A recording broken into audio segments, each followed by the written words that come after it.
తెలంగాణలో సంచలనం సృష్టిస్తున్న phone tapping కేసులో కీలక పరిణామం చోటు చేసుకుంది. ఈ కేసులో కీలక సూత్రధారిగా ఉన్న ప్రభాకర్ రావు రేపు అమెరికా నుంచి హైదరాబాద్కు వస్తున్నట్లుగా సమాచారం. ఎస్ఐబి చీఫ్ గా ఉండి ఫోన్ ట్యాపింగ్ కు పాల్పడ్డట్లుగా ప్రభాకర్ రావుపై ఆరోపణలు ఉన్నాయి. ప్రభాకర్ రావును విచారిస్తే కీలక విషయాలు వెలుగులోకి వచ్చే అవకాశం ఉందని దర్యాప్తు బృందం భావిస్తోంది. రాజకీయ నేతలు, ప్రముఖులతో పాటు వ్యాపారుల ఫోన్లను కూడా ప్రభాకర్ రావు ట్యాప్ చేయించినట్లుగా ఆరోపణలు వినిపిస్తున్నాయి. ప్రభాకర్ రావు విచారణ తర్వాత పలువురు నేతలకు నోటీసులు ఇచ్చే అవకాశం ఉందని ప్రచారం సాగుతోంది.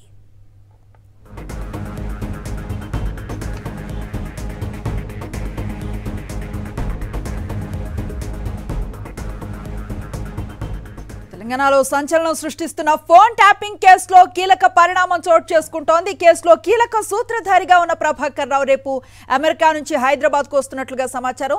ఈయన రాకతో ఎస్ఐబి చీఫ్ గా ఉండి ఫోన్ ట్యాపింగ్ కు పాల్పడ్డట్లుగా ప్రభాకర్ రావుపై ఈయనపై ఆరోపణలు ఉన్నాయి.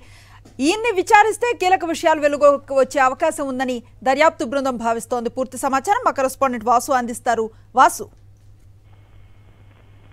తెలంగాణలో రాష్ట్ర వ్యాప్తంగా సంచలనమైనటువంటి ఫోన్ ట్యాపింగ్ కేసులో రేపు కీలక పరిణామం చోటు చేసుకోబోతుంది. ఫోన్ ట్యాపింగ్ కేసులో A1 గా ఉన్నటువంటి ఐజీ ప్రభాకర్ రావు రేపు పంజగుట్ట పోలీసుల ముందు విచారణకు హాజరవుతున్నారు. ఇప్పటికే ఆయన అమెరికాలో ఉన్నటువంటి నేపథ్యంలో క్యాన్సర్ ట్రీట్మెంట్ కోసం అమెరికా వెళ్ళాను, నేను జూన్ లో వస్తానని ఇప్పటికే పోలీసు చెప్పినప్పటికీ రాధాకిషన్ రావు లండన్ నుంచి రిటర్న్ అయ్యి కూడా అరెస్ట్ కావడం జరిగింది. నిన్న చించలగూడ జైలు కూడా వెళ్ళడం జరిగింది. ఈ నేపథ్యంలో A1 గా ఉన్న ప్రభాకర్ రావు సైతం తిరిగి అమెరికా నుంచి హైదరాబాద్ రేపు రాబోతున్నట్టుగా సమాచారం అందుతుంది. అమెరికా నుండి రేపు హైదరాబాద్ రాగానే బంజారాహిల్స్ పోలీస్ స్టేషన్ లో విచారణకు హాజరవుతారు. ఫోన్ ట్యాపింగ్ కేసులో చాలా కీలకంగా ప్రభాకర్ రావు ఉన్నారు. ప్రభాకర్ రావు ఆదేశాల మేరకే మొత్తం ఫోన్ ట్యాపింగ్ జరిగిందని ఇప్పటి వరకు అరెస్ట్ అయినట్టు భుజంగరావు కావచ్చు, తిరుపతి రావు కావచ్చు, ప్రస్తుతం ప్రణీత్ రావు, వీళ్ళంతా కూడా ఇచ్చినటువంటి స్టేట్మెంట్ ఆధారంగా కూడా ప్రభాకర్ రావును ఈ కేసులో A1 గా చేర్చారు. ఈ నేపథ్యంలో ప్రభాకర్ రావు రేపు అమెరికా నుంచి తిరిగి వచ్చి కూడా విచారణకు హాజరు కాబోతున్నారు.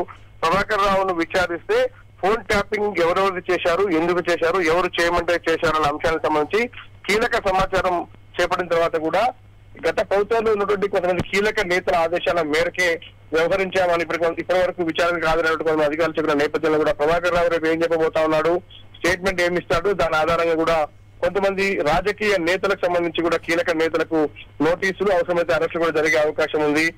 ఎస్ఐబి చీఫ్ గా ఉన్నటువంటి ప్రస్తుతం ప్రభాకర్ రావుకు సంబంధించినటువంటి వ్యవహారంలో కూడా చాలా సంచలనం కలగబోతుంది. రాజకీయ నేతలు, ప్రముఖులతో పాటు వ్యాపారుల ఫోన్ ట్యాప్ చేసిన నేపథ్యంలో ఎన్ని డబ్బులు వసూలు చేశారు, ఎవరెవరిని బెదిరించారు, ఎంతమంది ఫోన్ ట్యాప్ చేశారు, ఎవరి ఆదేశాల మేరకు ట్యాప్ చేశారు, ఇవన్నీ ప్రభాకర్ రావుకు ప్రశ్నలు వచ్చి కురిపించే అవకాశం ఉంది. ఎందుకంటే రాధాకిషన్ రావు లండన్ నుంచి రిటర్న్ కాగానే అరెస్ట్ చేసి రిమాండ్ చేశారు. ప్రభాకర్ రావును కూడా A1 గా ఉన్న నేపథ్యంలో కూడా అరెస్ట్ చేసే అవకాశాలు చాలా స్పష్టంగా కనిపిస్తా ఉన్నాయి.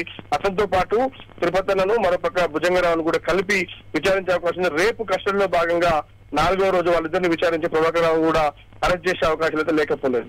Right, thank you Vasu.